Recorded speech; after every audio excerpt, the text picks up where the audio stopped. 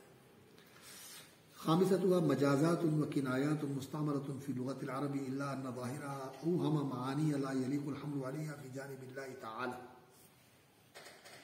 ایسے مجازات، مجاز اس کو کہتے ہیں، ایک تو مجاز ہوتا ہے خلاف حقیقت، اور ایک مجاز کا معنی ہوتا ہے عربی کے اندر جس کا استعمال جائز اور سائل ہے۔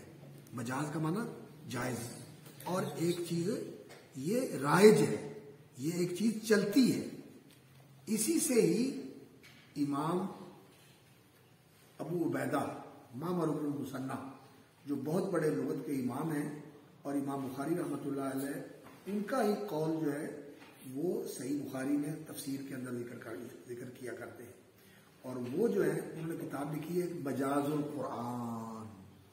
مجاز القرآن یعنی قرآن مجید کے مشکل الفاظ کی تفسیر، اور مجاز القرآن یعنی کہ عربی زبان کے اندر جو چیزیں جائز اور سائغ اور رائج ہیں اور وہ استعمال ہوتی ہیں، جیسے کہ ہم کہتے ہیں جرى النہر، جرى النہر، نہر جو ہے وہ بہہ رہی ہے، بہہ کیا رہا ہوتا ہے؟ پانی۔ نہر تو وہ ہے جو پانی بہتا ہے، جو اس کے بہنے کی جگہ ہے، تو یہ عربی میں چلتا ہے، یہ عربی میں جائز ہے، ایسے استعمال کرنا جائز ہے۔ اور پھر دوسرے علماء نے اس کی ایک جو ہے نا وہ ایک پورا فن بنا دیا حقیقت اور مجاز کا، اور انہوں نے کہا کہ اس مجاز سے مراد مجاز عقلی ہے، اور مجاز عقلی جو ہوتا ہے وہ کسی چیز کی نسبت جو ہے اس دوسری چیز کی طرف کر دی جائے کسی ملابست کی وجہ سے۔ تو یہاں علاقہ کیا ہے؟ جرن نہرو کے اندر پانی جو ہے چونکہ نہر کے اندر ہوتا ہے تو پانی بہ رہا ہوتا ہے، تو پانی کی جگہ جو ہے وہ نہر ہے، تو اس لیے ہم کہہ دیتے ہیں کہ جرا النہر، نہر بہ رہی ہے، حالانکہ بہ پانی رہا ہوتا ہے۔ تو یہ دونوں کے درمیان میں علاقہ اور تعلق کیا ہے؟ ظرفیت کا۔ نہر ظرف ہے اور پانی مظروف ہے، مظروف بہ رہا ہے اور اس بہنے کی نسبت ظرف کی طرف کر دی گئی۔ انہوں نے اس کو مجاز عقلی بنا دیا، اور اس مجاز عقلی کو پھر وہ کہہ دیتے ہیں کہ حقیقت کی نفی بھی کی جا سکتی ہے۔ تو بہت بڑے علامہ ہیں اس دور کے، ان کی کتابیں پڑھا کریں، خاص طور پر جو اضواء البیان ہے، بہت ہی بڑے عالم تھے، بہت ہی بڑے عالم تھے۔ اللہ مجھے بس ان کو صرف کچھ دن دیکھنے کی سعادت حاصل ہوئی ہے، جب ہم مدینہ یونیورسٹی میں داخل ہوئے تھے نا، تو وہ شوال کا مہینہ تھا، شوال، ذوالقعدہ اور ذوالحجہ میں وہ فوت ہو گئے۔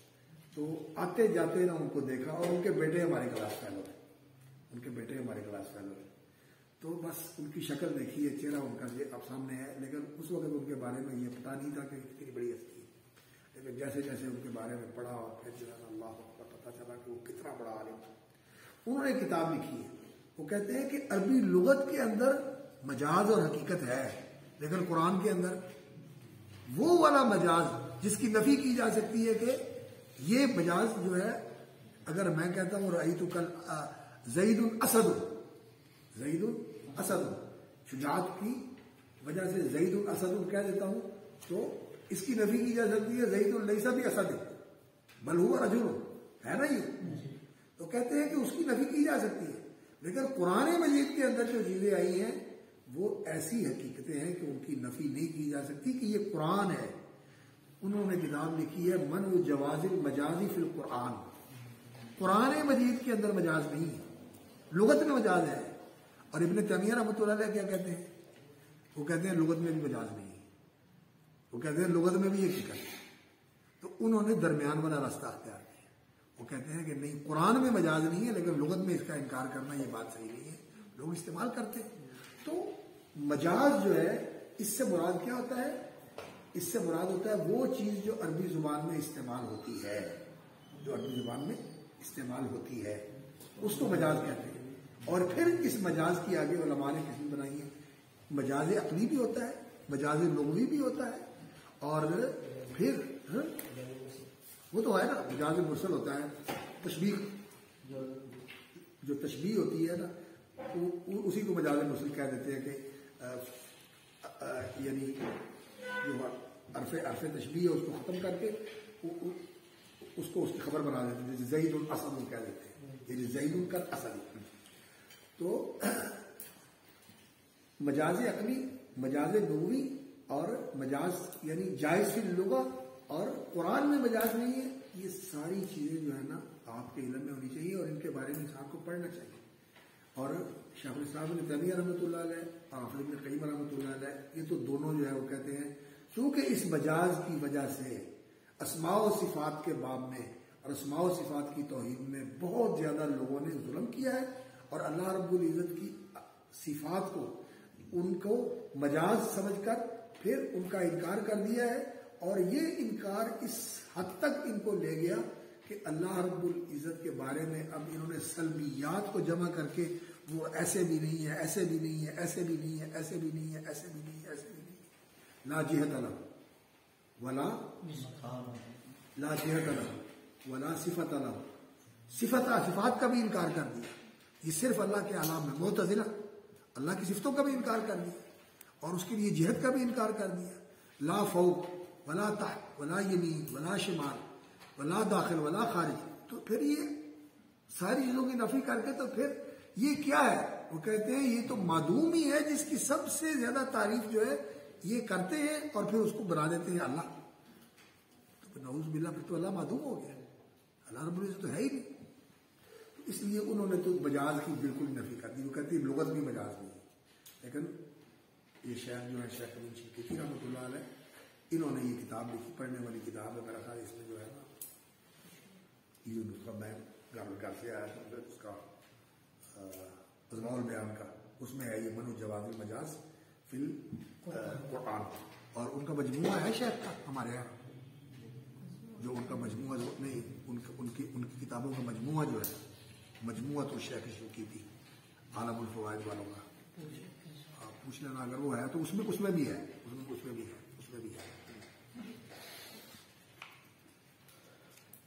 خامسۃها مجازات و کنایات مستعملۃ فی لغۃ العرب الا ان ظاہرها اوهم معانی لا یلیق الحمل علیہا فی جانب اللہ تعالی لاشعارها بصفات تخالف کمال الالہیۃ وتوقف فریق فی محملها تنزیہا. بعض لوگ تو ان کا معنی ثابت ہی نہیں کرتے، جیسا کہ فإنک بأعیننا والسماء بنیناها بأید ویبقى وجہ ربک وجہ عین ید. تو بعض لوگوں نے کہا کہ اس سے مراد ید سے مراد قوت ہے، وجہ سے مراد ذات ہے اور عین سے مراد اللہ رب العزت کا بصر ہے. اللہ تعالیٰ بصیر ہے نا، اس کا دیکھنا ہے. لیکن کچھ علماء نے کہا کہ نہیں، اللہ رب العزت کے لیے یہ صفتیں ثابت ہیں، ان کو اسی معنی کے اندر ثابت کرنا چاہیے، لیکن اس کی کیفیت اور کنہ جو ہے اس کے بارے میں خاموشی اختیار کرنا چاہیے. وہ کہنا چاہیے کما یلیق بشانہ ہی. اور کچھ فریق کہتے ہیں کہ اس کے معنی کا ہمیں معلوم ہی نہیں ہے، اس لیے ہم اس کے بارے میں یہ کہتے نہیں. لیکن جو اس کا ظاہر معنی یہ ثابت نہیں ہے. ثابت کون سا معنی ثابت ہے؟ اللہ اعلم. وہ کیا ہے؟ یہ کون سے ہیں؟ ان کو کہتے ہیں واقفیہ. یہ کہتے ہیں کہ انک بأعیننا، تم ہماری آنکھوں کے سامنے ہو. کہتے ہیں اس سے کیا مراد ہے ہم نہیں جانتے، اس سے مراد ہمیں معلوم نہیں ہے. اور کچھ علماء نے کہا کہ نہیں، آیون عین کی جمع ہے اور اللہ رب العزت نے یہ کہا ہے کہ آپ ہماری نگاہوں کے سامنے ہیں، ہماری آنکھوں کے سامنے ہیں. تو اللہ رب العزت کے لیے عین ثابت ہے، یہ اللہ رب العزت کی صفت ہے، یہ اللہ رب العزت کا وصف ہے کہ اللہ رب العزت موصوف بالعین ہے، یہ اللہ کی صفت ہے. اور لیکن اللہ رب العزت کی عین جو ہے وہ کسی بھی مخلوق کی عین کے ساتھ مشابہ نہیں ہے. فرشتوں کی بھی عین ہے اور حیوانات کی بھی ہے، انسان کی بھی ہے، جنات کی بھی ہے. لیکن لیس کمثلہ شیء، اللہ رب العزت کے لیے جو عین ثابت ہے، جو اس نے اپنے لیے ثابت کی ہے. حافظ ابن حزم رحمۃ اللہ علیہ جو ہے نا وہ اس بارے میں یہ کہا کرتے ہیں للہ عین ولہ عینان ولہ اعین. اب کیسے ہے؟ وہ کہتے ہیں کہ یہ اللہ رب العزت ہی جانتا ہے. تو وَلِتُصْنَعَ عَلَىٰ عَيْنِي، اللہ رب العزت یہ بھی فرمایا تو میری آنکھ کے سامنے پرورش پائے. اور فَإِنَّكَ بِأَعْيُنِنَا، اللہ رب العزت نے یہ فرمایا کہ فَإِنَّكَ بِأَعْيُنِنَا. تو یہ کہتے ہیں کہ بعض لوگوں نے تو ان کا معنی ہی ثابت نہیں کیا. توقف فریق فی محملیہ تنزیہ، انہوں نے کہا کہ اس سے کیا ثابت ہوتا ہے یہی ہم نہیں جانتے. کچھ نے کہا کہ نہیں، ان کا جو ظاہر معنی ہے یہ ثابت ہے، لیکن اس کی کیفیت اور اس کی شباہت اس کی طرف ہم تعرض نہیں کرتے. ہم کہتے ہیں کہ لا لیس کمثلہ شیء، اور اللہ رب العزت کا وجہ جو ہے وہ بھی اللہ رب العزت کی ذات کے لیے ہی ہے، جیسے اس کی ذات بے مثال ہے، اسی طرح اس کا وجہ بھی بے مثال ہے. وَيَبْقَى وَجْهُ رَبِّكَ کیا ہے؟ ذُو الْجَلَالِ وَالْإِكْرَامِ. ذُو الْجَلَالِ وَالْإِكْرَامِ، تو ذُو الْجَلَالِ وَالْإِكْرَام صفت کس کی ہے؟ وجہ کی. وجہ ربکا یہ مضاف کی صفت ہے، مضاف الیہ کی نہیں. تو اس کا مطلب ہے ذو الجلال والاکرام وجہ ہے. تو اس کا معنی یہ ہوا کہ یہ وجہ سے مراد رب نہیں ہے، بلکہ وجہ الرب ہے. وجہ الرب ہے. یہ علماء نے ایسے ان چیزوں کے اوپر لوگ غور کرتے ہیں اور پھر اس سے دلیل لیتے ہیں. جو علماء جنہوں نے کہا کہ اس سے مراد اللہ کی ذات ہے، وجہ الربی کا ذات الربی، تو کہتے ہیں وجہ الربی اگر مراد ہے تو پھر ذو الجلالی کیوں کہا ہے؟ وجہ الربی کا ذی الجلال والاکرام کہنا تھا. اس لیے جلال و اکرام تو رب کے لیے، تو وجہ سے مراد اللہ کی ذات ہے، اور وجہ جو ہے یہاں صلہ ہے، زائد ہے. تو پھر اس کے جو ہے نا ذی الجلال والاکرام جو ہے وہ اس کا اعراب رب کے مطابق ہونا چاہیے، تو وجہ کے مطابق نہیں ہونا چاہیے. تو اس لیے علماء نے جو ہے نا یہ چیزیں استعمال، اور یہ جو مصنف ہے نا یہ سلفی نہیں ہے، یہ سلفی نہیں ہے، یہ بھی معولین میں سے ہے، اشعری ہے. تو ان کا رجحان بھی اسی طرف ہے. لیکن ہمیں جو چیزیں ملتی ہیں ہمارے فائدے کی اور جو دوسری جگہ نہیں ملتی وہ ہر جگہ سے لیتے. ہم راضی سے بھی لیتے ہیں اور ابن تیمیہ سے بھی لیتے ہیں، اور ابن تیمیہ نے راضی کی تردید کی ہے، اور راضی رحمۃ اللہ علیہ جو ہے انہوں نے معتزلہ کی تردید کی ہے. لیکن سب کے پاس کچھ نہ کچھ ہے جو لینا پڑتا ہے اور لینے کے لیے جانا پڑتا ہے. اور باقی ان ربک یفصل بینہم، معاملے سارے اللہ کے ہاتھ میں ہیں. تو فیصلے کرنے لوگوں کے یہ اپنے ہاتھ میں نہیں لینے چاہیے، یہ کام اللہ کا ہے، اللہ کے اوپر چھوڑ دینا چاہیے. وسادستها الفاظ من لغات العرب لم تعرف لدى الذين نزل القرآن بينهم. ایسے الفاظ قرآن مجید کے اندر ایسی لغت کے استعمال ہوئے ہیں جن کی زبان میں قرآن نازل ہوا تھا وہ نہیں جانتے تھے، جیسے قریش والانصار مثل فاکہۃ وابا او یاخذهم على تخوف ان ابراہیم لأواہ حلیم ولا طعام الا من غسلین. غسلین کا معنی کئی عربوں کو پتہ نہیں تھا. اسی طرح اواہ ان کا معنی معلوم نہیں تھا. حضرت عمر نے کہا کہ مجھے معلوم نہیں کہ اب سے کیا مراد ہے. او یاخذهم على تخوف. وروي أن عمر قرأ على المنبر او یاخذهم على تخوف فقال ما تقولون في التخوف؟ فقال شيخ من هذيل هذه لغتنا التخوف والتنقص. فقال عمر هل تعرف العرب ذلك في أشعارها؟ قال نعم. قول أبي بكر يصف ناقته تخوف الرحل منها تامكا قريدا كما تخوف عود النبعة السفين. تو کہتے ہیں او یاخذهم على تخوف، یا اللہ رب العزت ان کو پکڑ لے تنقص على تخوف على تنقص، گھٹتے گھٹتے گھٹتے گھٹتے گھٹتے گھٹتے، یعنی تھوڑا کرتے کرتے کرتے کرتے اللہ رب العزت کو بالکل ختم کر دیں. تو تنقص اس کا معنی ہے. یہ بھی ایک معنی ہے.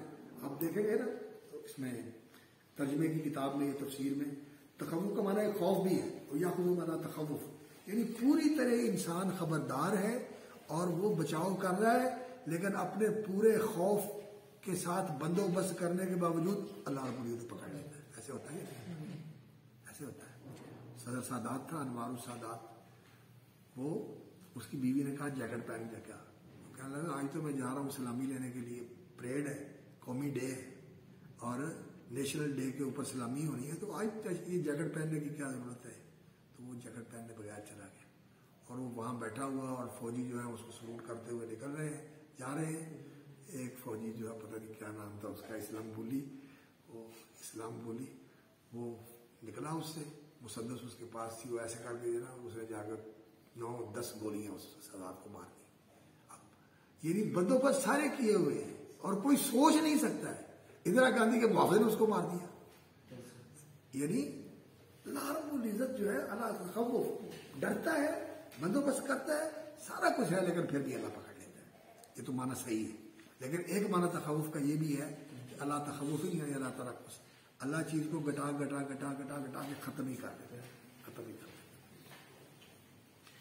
تو اب کا معنی، اب سے مراد کیا شاید ابو بکر نے کہا تھا یا عمر نے کہا تھا، ابو بکر دونوں کے بارے میں آتا ہے کہ مل اب، لیکن میرا خیال ہے اب کا معنی ایک ہی ہے چارہ، واقعتاً یہ ہمارا پھل جو ہم کھاتے، اور اب جو ہے یہ جانوروں کے لیے ایسا چارہ ہے جو ان کے لیے پھل کی حیثیت رکھتا ہے۔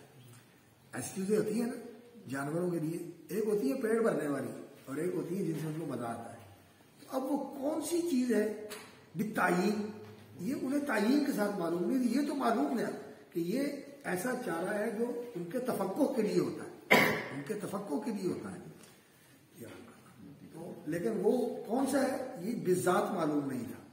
لیکن بعض لوگ کہتے ہیں کہ ان کو اس کے معنی کا پتہ نہیں تھا، لیکن یہ بات ذرا بعید ہے، اس لیے کہ وہ عرب تھے اور قریشی تھے اور ان کی لغت میں قرآن مجید نازل ہوا ہے، شاید انہوں نے اس کی ذات تعیین کرنا چاہا، تو بعد میں پھر انہوں نے کہا کہ نہیں رہنے دو، ذات کی تعیین کرنے کی ضرورت نہیں، ساری ازواج ہی مراد ہے۔ جو اب ہر علاقے کے اندر اونٹوں کے لیے سادان مرا ولیس کالسادان، سادان جو ہے یہ ایک پودا ہوتا ہے جس کو اونٹ بڑا ہی خوش ہو کے کھاتے ہیں، بہت خوش ہو کے کھاتے ہیں، اور یہ ان کے لیے پھل ہے، جیسے ہمارے لیے آم ہوتے ہیں یا سیب ہوتے ہیں یا انگور ہوتے ہیں، تو ان کے لیے یہ سادان جو ہے یہ پھل ایسا ہے، یہ چارہ ایسا ہے جو بہت خوش ہو کے کھاتے ہیں۔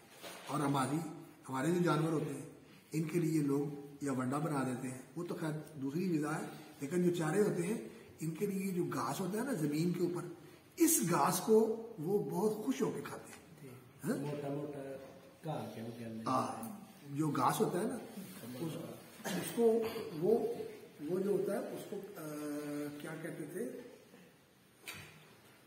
چری گھاس، وہ کھالے نہیں ہوتے پانی کے، پانی کے کھالوں کے اوپر وہ گھاس اگتا ہے اور ذرا تیز ہوتا ہے۔ ایک گھاس ہوتا ہے یہ جو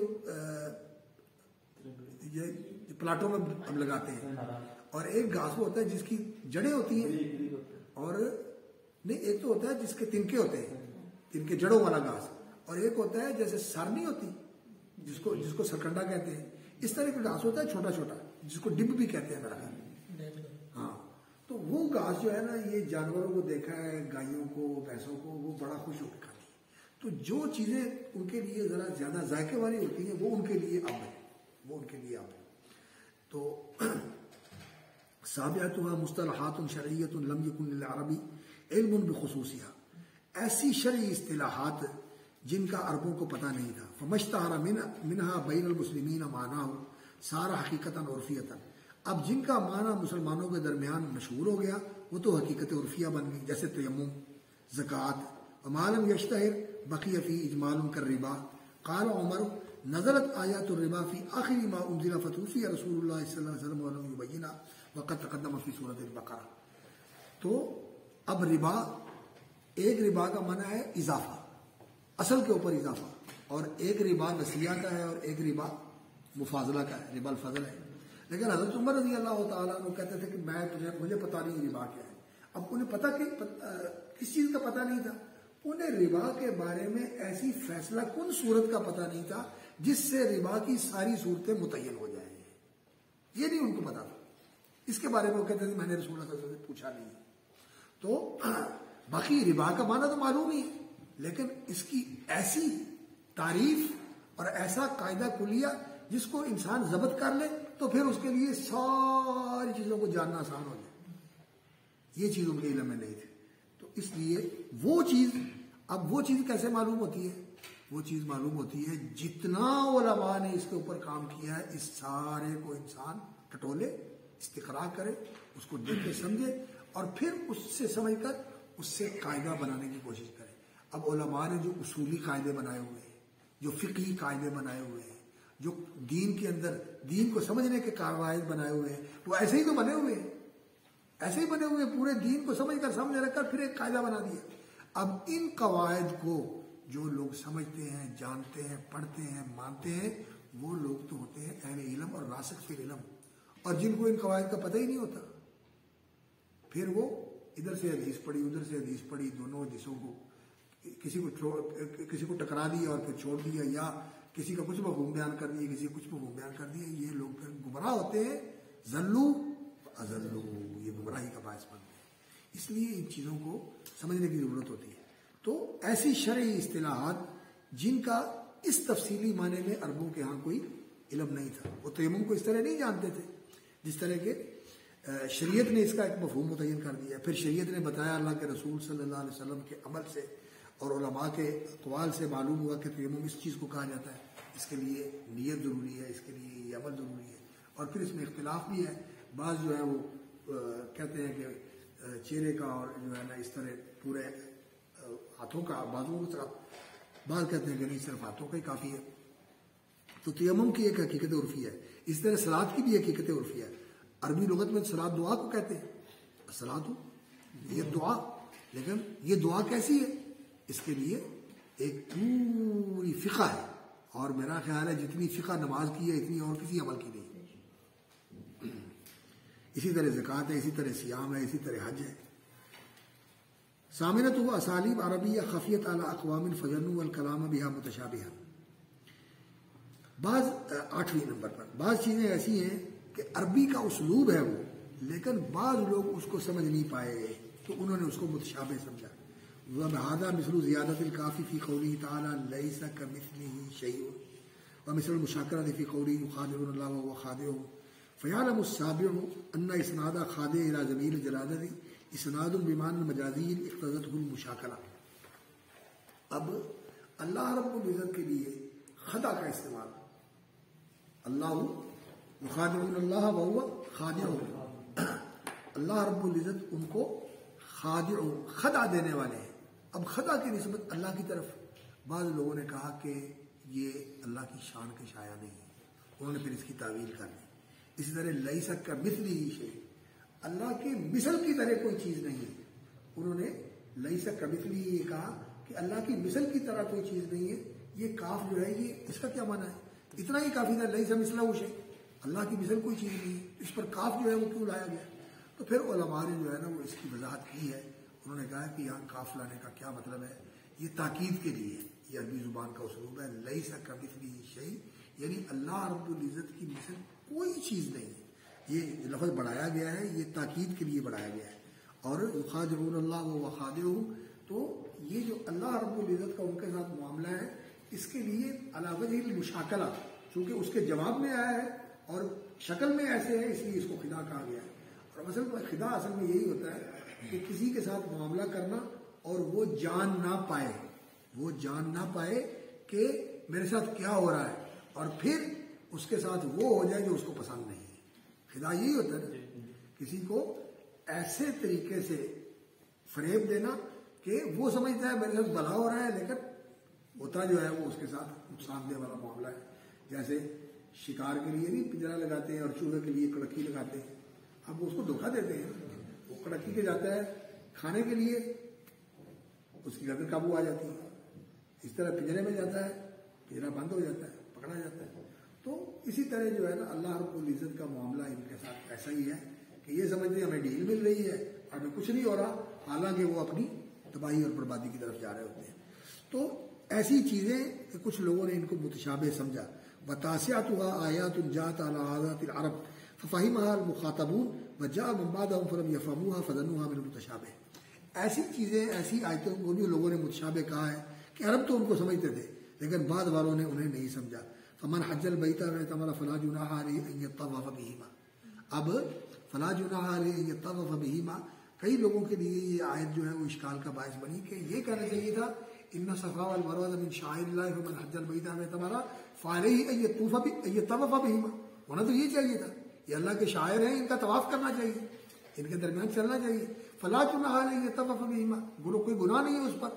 تو اس کا پس منظر اصل میں وہ مخاطب جو تھے ان کے ذہن میں کچھ اشکال تھا، جو یہاں جانے کو یہ سمجھتے تھے کہ یہ باعث گناہ ہے، کیونکہ اساف اور نائلہ یہ دونوں بت تھے، تو کچھ لوگوں نے یہ سمجھا کہ یہاں تو بت پڑے ہوئے تھے، اس وجہ سے یہاں لوگ جاتے آتے تھے، تو انہوں نے اس لیے اس میں حرج محسوس کیا۔ اور کچھ لوگ جو تھے وہ کسی اور جگہ سے جا کے طواف کرتے تھے، جیسے انصار تھے احرام باندھتے تھے تو وہاں آنے کو جو ہے نا وہ اس کا حصہ نہیں سمجھتے تھے. اس پس منظر کی وجہ سے یہاں یہ کہا گیا ہے. فی الموطا قال ابن الزبیر قلت لعائشہ وكنت يومئذ حدثا لم اتفقه، میں اس وقت نوعمر تھا. حدثا کا معنی نوعمر، نوخیز تھا. لم اتفقه، ابھی تک پوری طرح سمجھ نہیں آئی تھی. لا ارى باسا على احد الا يطوف بالصفا والمروہ، تو میں نے کہا کہ کوئی حرج نہیں ہے. فلا جناح علیہ ان یطوف بہما، اگر کوئی کر لے تو کوئی گناہ نہیں ہے. فلا جناح علیہ ان یطوف بہما، تو لا ارى باسا على احد الا يطوف بالصفا والمروہ، کوئی گناہ نہیں ہے کوئی اگر صفا مروہ کا طواف نہ کرے. فقالت لیس کما قلت انما كان الانصار يحلون لمنات الطاغیہ، انصار جو تھے یہ منات کے پاس سے جا کر احرام باندھتے تھے اور اس کے لیے احرام باندھ کے جا کر وہاں طواف کرتے تھے. تو یہاں آ کر وہ طواف نہیں کرتے تھے، کعبے کا طواف کرتے تھے اور اس کا طواف کرتے تھے. تو یہاں پھر اللہ رب العزت نے ان کو کہا کہ یہاں طواف جو ہے نا کرنے میں کوئی حرج اور گناہ والی بات نہیں. اور دوسرا یہاں جو ہے اسحاق اور نائلہ دو بت پڑے ہوئے تھے اور اس وجہ سے ان لوگوں نے اس میں حرج محسوس کیا کہ ہم یہاں کیوں طواف کریں، یہاں تو بت پڑے ہوئے ہیں. یہ تو گستاخی کی تھی، انہوں نے کعبے کے اندر گناہ کا ارادہ کیا تھا اور اللہ رب العزت نے ان کو مسخ کر کے پتھر بنا دیا. تو ان کے اس ذہن کو پیش نظر لا جناح علیہ طواف بہما قال اللہ رب العزت ومنه علم اللہ انکم کنتم تخطئون انفسکم فتاب علیکم. اس آیت کا بھی معنی جو ہے کئی لوگوں کو سمجھ میں نہیں آیا. اصل پس منظر یہی ہے کہ اللہ رب العزت نے تو صریح حکم نہیں دیا تھا، لیکن پہلی شریعتوں کا جو سلسلہ تھا اور عربوں کے اندر بھی یہ چیز رائج تھی کہ وہ رمضان کی راتوں میں بھی مقاربت سے اور کھانے پینے سے پرہیز کرتے تھے. ایک ہی دفعہ افطاری کے وقت کھاتے تھے یا سحری کے وقت کھاتے تھے، افطار نہیں کرتے تھے، یا افطاری کے وقت کرتے تھے کھاتے تھے اور سحری نہیں کرتے تھے. اور پھر شام کے وقت کھایا اور اس کے بعد سو گئے اور رمضان کی راتوں میں مقاربت بھی نہیں کرتے تھے. یہ انہوں نے دین سمجھا ہوا تھا، لیکن پھر اس پر قائم رہنا بھی ان کے لیے مشکل ہو گیا تھا. اس لیے اللہ رب العزت نے فرمایا علم اللہ انکم کنتم تخطئون انفسکم لیس علی الذین آمنوا وعملوا الصالحات جناح فیما طعموا اذا ما اتقوا وآمنوا وعملوا الصالحات. تو اب لیس علی الذین آمنوا وعملوا الصالحات جناح فیما طعموا اذا ما اتقوا وآمنوا وعملوا الصالحات. ایک صحابی جنہوں نے شراب پی انہوں نے اس آیت سے استدلال کیا کہ لیس علی الذین آمنوا وعملوا الصالحات جناح، اگر وہ پی لے تو ان کے اوپر کوئی گناہ نہیں. وہ اس سے یہ سمجھے جیسے حضرت عدی جو تھے انہوں نے وہ روزے داغے رکھ لی، تو کسی کا کسی چیز کو نہ سمجھ سکنا یہ بھی متشابہ میں بعض لوگوں نے شمار کیا ہے. لیکن یہ جو ہے نا ایسا ہی ہے کہ کسی آدمی کو سمجھ نہیں ہے، اس کو اس کے اندر ابہام جو خفاف معلوم ہوا. عاشرت ہوا افہام ضعیفۃ عدد کثیر عن المتشابہ وما هو منه وذلک افہام الباطنیہ. اور 10واں درجہ متشابہ کا یہ ہے افہام ضعیفۃ عدد کثیر من المتشابہ وما هو منه، کہ ایسے کمزور فہم عدد کثیر من المتشابہ جنہوں نے پورے دین کو ہی متشابہ بنا دیا، حالانکہ دین متشابہ نہیں ہے، دین محکم ہے. وذالک افہام الباطنیۃ وفہام المشبہۃ. تو جو دین کے اندر باطنی فکر رکھنے والے، جیسے میں نے آپ کو پرویز کا غلام محمد پرویز کی بات بتائی تھی، اسی طرح باطنیہ جو ہے اور صوفیہ، ان میں سے کئی لوگوں نے دین کا پورے کا پورا جو ہے نا نظام ہی الٹ کے رکھ دیا ہے. وہ کہتے ہیں وَاعْبُدْ رَبَّكَ حَتَّىٰ يَأْتِيَكَ الْيَقِينُ، اللہ کی عبادت کرو یقین آنے تک. جب یقین آ جائے تو پھر عبادت کی ضرورت ہی نہیں، پھر عبادت کی ضرورت ہی نہیں، عبادت ختم ہو جاتی ہے، مرتفع ہو جاتی ہے عبادت، پورا دین ہی ختم کر دیا. اور اسی طرح افہام المشبہۃ والمجسمۃ، اور اسی طرح یہ حلولی اور اسی طرح یہ اتحادی، ان لوگوں نے اللہ رب العزت کو، یہ ساری چیزیں اللہ رب العزت کا فعل ہے. واللہ خلقکم وما تعملون، اللہ نے تمہیں بھی پیدا کیا اور جو کچھ تم کرتے ہو اس کا خالق بھی وہ ہے. افعال العباد کا خالق کون ہے؟ اللہ رب العزت. تو پھر جو کچھ ہو رہا ہے یہ کون کر رہا ہے؟ کہتے ہیں اللہ ہی کر رہا ہے. تو پھر وہ کر رہا ہے تو پھر وہ مشہور ہے، ایک لطیفہ بنا ہوا ہے کہ وہ کوئی اس طرح کا ذہن رکھنے والا جو ہے نا وہ کہیں سے گزرا تو کوئی بندہ جو ہے بدکاری کر رہا تھا، اس نے دیکھا تو کہتا میں کی اکھا کرنے والا بھی تم تو کروانے والا بھی تم، میں کی اکھا. جس کے ساتھ ہو رہا ہے وہ بھی تو، اور جو کر رہا ہے وہ بھی تو، میں کس کو؟ یعنی ان لوگوں کے افہام جو ہے ضعیف ہوئے اور یہ اس طرح کے حد تک پہنچ گئے تشبیہ اور تجسیم اور حلول اور اتحاد اور تمام افعال کا اور تمام مخلوقات کا اللہ کی طرف منسوب کر کے ان کو اللہ ہی بنا دینا. یہ چیزیں جو ہے نا، یہ تشابہ انہوں نے دین کے اندر ایسا تشابہ پیدا کیا کہ پورے دین کو مسخ کر کے رکھ دیا. تو یہ تو بالکل غلط چیز ہے، یہ غلط چیز ہے. لیکن تشابہ کا جو مفہوم ہے وہ واضح ہے کہ اس سے مراد ایسی آیات ہیں یا تو اس کی کیفیت معلوم نہیں، اس کی کنہ اور حقیقت معلوم نہیں، یا اس کے اندر کچھ خفا ہے لیکن وہ خفا غور کرنے سے معلوم ہو جاتا ہے، یا ایک وقت میں معلوم نہیں، آنے والے وقت میں معلوم ہو جائے گا، یا وہ ایسی چیزیں ہیں جو رکھی گئی ہیں تاکہ آہستہ آہستہ لوگ جو ہے ان کے عادی ہو کر ان کو سمجھ لیں اور ان کو جان لیں، اور پھر یہ چیزیں جو ہے نا لوگوں کے لیے کھلتی چلی جائیں گی. پھر بھی ایک دفعہ اس کو پڑھ لیں، سمجھ لیں. یہ بڑا اچھا مقام تھا.